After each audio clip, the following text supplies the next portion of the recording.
As we sit in this tranquil meeting room in the Dutch parliament, armed bodyguards wait outside. Geert Wilders, who heads the Party of Freedom, can't campaign without a bulletproof vest.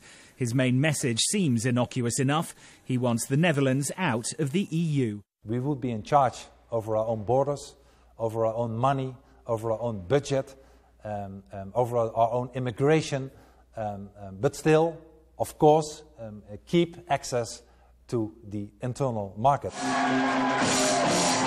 But it's his view of Islam which prompts near daily death threats. At a local election a few weeks ago, he said this.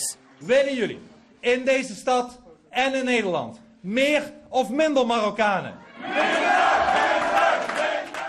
He then promised to make that happen, which prompted 5,000 complaints to the Dutch prosecutor and defections from his own party. I believe that our culture, which is based on Christianity and Judaism, on humanism, is better than the Islamic culture. I have nothing against the people, but I have a problem with the culture. I'm not afraid of that. And well, in the world today, in the Netherlands today, in Europe today, you pay a very high price to say that. You are taken to court.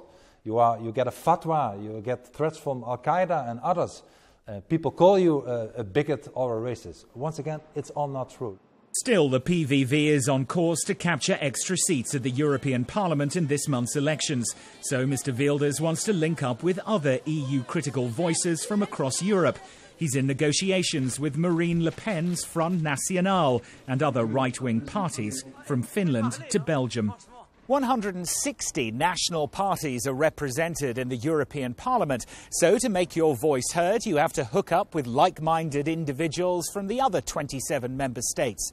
Now, UKIP is part of one such political grouping called Europe of Freedom and Democracy. Its chairman is one Nigel Farage. But Mr. Wilders would like him in his camp to try to bring down Brussels from the inside. I would like Mr. Farage, Mrs. Le Pen, myself and many others to work together. And I hope, because I really respect him and I think he's an excellent politician, that after the elections in May, that his party and himself would have more room to maneuver.